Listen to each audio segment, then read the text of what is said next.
Looking to jam the receivers at the line here. Press coverage look defensively. A screen complete to Crowell. And he is going to lose yardage here. That's going to go as a loss of 4, and it'll be second down. Got to give some credit there defensively. They snuffed out that screen early on first down. Really read it well, didn't they? Because they didn't bring the pressure that they expected. They covered all the passing lanes. So once you see it break down as the passer, I think in this situation, you're either throwing it at the feet of your back to make sure no one picks it off, or you throw it away, throw it over the sideline. Don't try and freelance and try and make a bigger play. There's really no one else running a pattern that should be open. 3rd and long. It's Griffin. Flush to his right.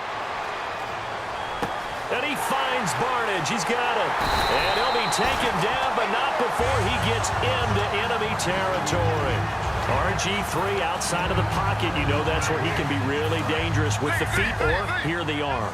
And that scares defenses in a big way because his ability to break ranks and still make big throws, or as you suggested, take off and go, how do you defend that when he's on his game? There's no sense in dancing around it. Not a lot of bright spots to talk about in Cleveland this year. But I think Isaiah Crowell, the running back, he's a guy we got to keep an eye on in the future. Short of 1,000 yards, but it's hard for him to get enough carries to get there. Yeah, but he was healthy, started all 16 games. Coach Hugh Jackson, though, said it was his goal to get him to 1,000. You're right, though, just shy of that at 952. Now they'll need the 39 here for a first. This is 3rd down.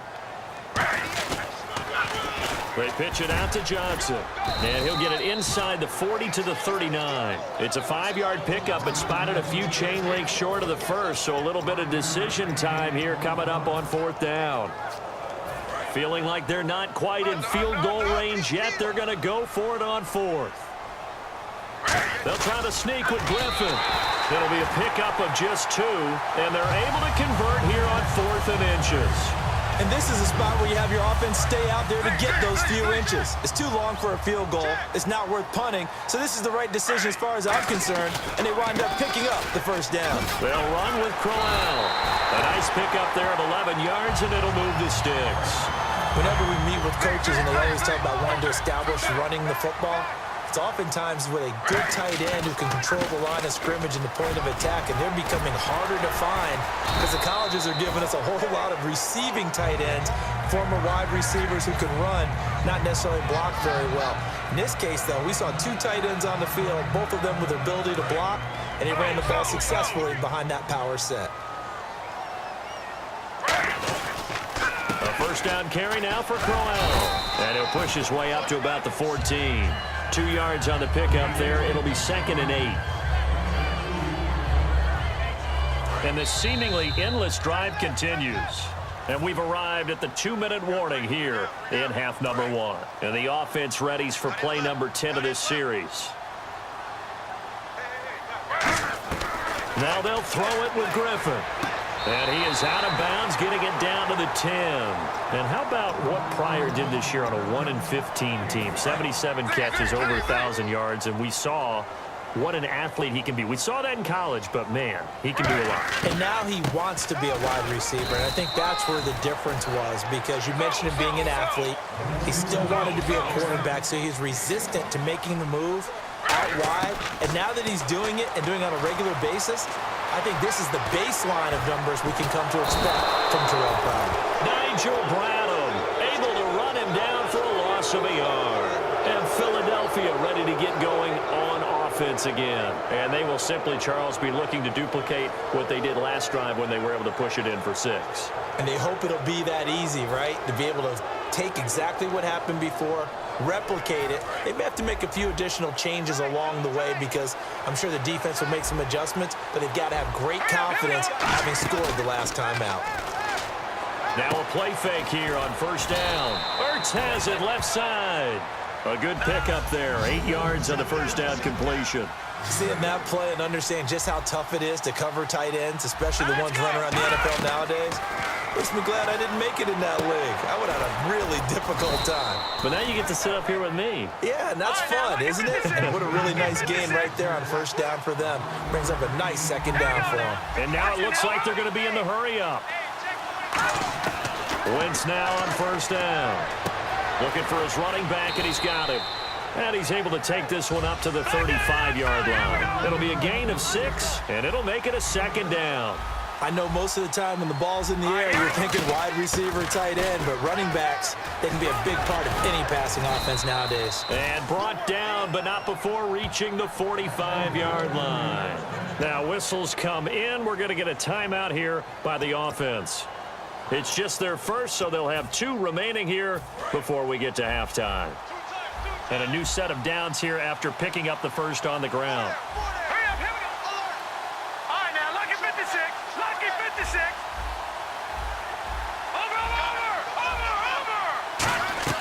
On first down, Wentz. He's going to flip one out here to his running back. And he'll be taken down at the 46-yard line. It'll be a 2-yard gain, and that'll make it second down. And the offense moving quickly to the line. Here's Wentz to throw. He's going to loft one deep left side here. And, oh, not only did he drop it, he dropped it in the end zone. And when all else fails as a defender, when you're not there in the coverage, your best friend is exactly what we saw there.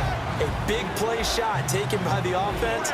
Unfortunately, it ended in a big drop. And no press coverage here. They are backing off in the secondary.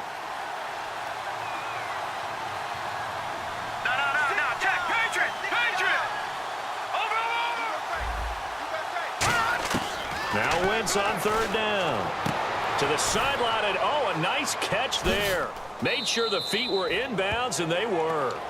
9 yards on the pickup there, and it keeps the drive alive. And that's how you pick up a first down. Not only does he make the catch, but has enough body control to get his feet down inbounds, toe tapping and dragging to make sure he gets it done. In motion right comes Matthews.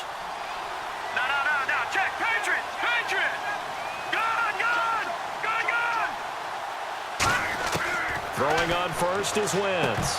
That'll be incomplete as the clock will stop with 14 seconds remaining. So much of this game is focus and concentration. And whenever I see guys running the in route, I know that in the back of their mind, they're always wondering who's lurking inside that might put a big hit on them as they try and catch the ball. Possible run anticipation here as the D-line sandwiches together. Back to the air on second down. Wentz toward the sideline, and look at that catch. Dragging the toes, and that's going to be a first down. Well done. Let's make this one simple. What a catch, especially the finishing part of getting his feet in bounds, toe tapping, and, of course, foot dragging. A little tapestry, if you will. Oh, I like it. So the offense has it 1st and 10. They'll come out in the pistol. Now it's Sproles. And able to push his way forward here for a good little gain. Now hold everything here. We're going to get a timeout by the offense. So as they take it over, we step aside. So with 4 seconds to go in the half, here's the field goal unit onto the field. From the left hash mark, this a 43-yard attempt. And Sturgis able to knock it through, and that will do it for this first half. First half in the books. You're watching the NFL on EA Sports. Both teams appear ready for the fight ahead, and we resume action here in quarter number 3. This fielded a few yards into the end zone. And in hindsight, probably should have stayed where he was, as he'll only get back to the 16-yard line. Here's the Browns offense now getting set to start off this third quarter. They come out here with a 0 on the scoreboard. What was said in that locker room? That's what I want to know. I would love to have been in there because we often have the feeling that there's a lot of shouting, screaming, people upset. But typically, halftime locker rooms are a lot more clinical than that. And in this case, are they upset that the plays weren't working because of execution, or did they think they were just bad plays to call? Yeah. We'll find out pretty quickly here if they feel like they had something going, but they just need to do it a little bit better or not. We'll find out. Throwing now, Griffin on first down. And Barnage has it on the right side. The completion good for 3, and it's second down. Well, the strategy was evident there. Get it to your tight end and make it a one-on-one play with a cornerback. who's usually going to win that one? The tight end, but not there. Not in this situation. How about the corner defeating that logic and making a really nice tackle? And able to get this one across the 45 before he's brought down. Give him 11 yards that time and a new set of downs. And still for me, with the injuries, every time he carries that football, you just kind of hold your breath, don't you? You have to, because you noted it. The injuries in the past have derailed his career up until this point. Now we're seeing some more evidence of him using his legs again, but he does have to be careful. They need him out on the field. Yeah, RG3, you got to have him out there. So explosive. So 2nd and 9, the defense looking to put them in a bad spot here. They come out here in the eye. On 2nd down, here's Crowell. And able to break one tackle, but then quickly brought down. But a nice little gain. It appears he'll be a few inches short, so 9 yards on the gain officially, and it'll be 3rd down. And the Eagles will go with an extra DB here as they prepare for a stop on 3rd. Thinking pass all the way. Now this is brought in by Pryor.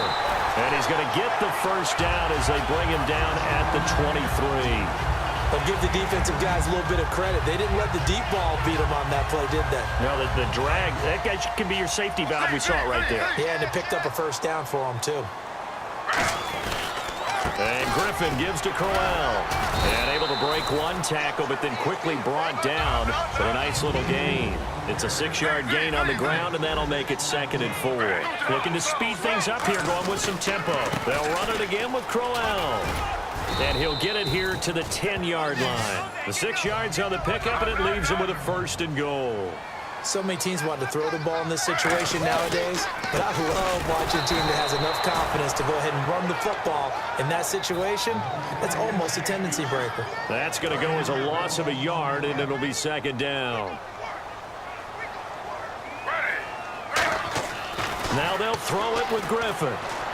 That is caught at the 7-yard line. 8 yards on the completion, but now they face 3rd down. From the 3 now, here they come on 3rd and goal. They're going to hurry back to the line now. A fake to Crowell. Now it's Griffin, eluding the pressure right. And he's going to be swallowed up and taken down. Sacked back at the 5-yard line. Well, this is something I may never understand. I don't get why a quarterback under duress who has a chance to get rid of the ball and save the yardage keeps it and runs out of bounds. Instead of an incomplete pass and no loss of yardage, it's a 3-yard loss. And Charles, they get the field goal. Took him a dozen plays, though. Work with me on this one. You know what I'm about to say, right? Bend but don't break. That's what came into play here for the defense. 12 plays were run at them. They only gave up 3 points. In a lot of ways, that's a win for the defense. And he'll get it up past the 20 to the 22-yard line. Now we take a glance at the offense as they work their way back out for their first possession of the 2nd half. And last time they were able to churn some clock. They got the field goal, added onto their lead, but that was a drive that was so long, it should have ended in a touchdown. You know that's how they felt. And we'll both be headed to the airport after the game, but we probably should go to the post-game press conference because someone's going to ask the head coach about this drive, and he's going to profess that he was happy to get points, and we know that's not true. Yeah. Okay, after this type of a drive, not getting a touchdown, a huge disappointment. Just a yard on the pickup there, and it'll bring up a 2nd and 9. Tough day, tough sledding right there, and it's been that way the entire game. Not a whole lot of room to ramble for him. Yeah, you're right. It's been that way all afternoon. Didn't get a whole lot better there.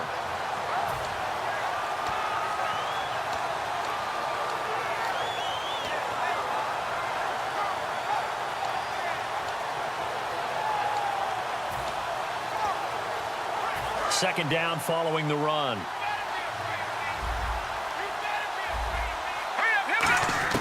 Now Wentz throwing on 2nd down.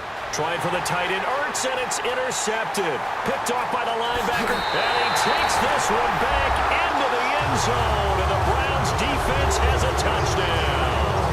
Short throw, pick 6 right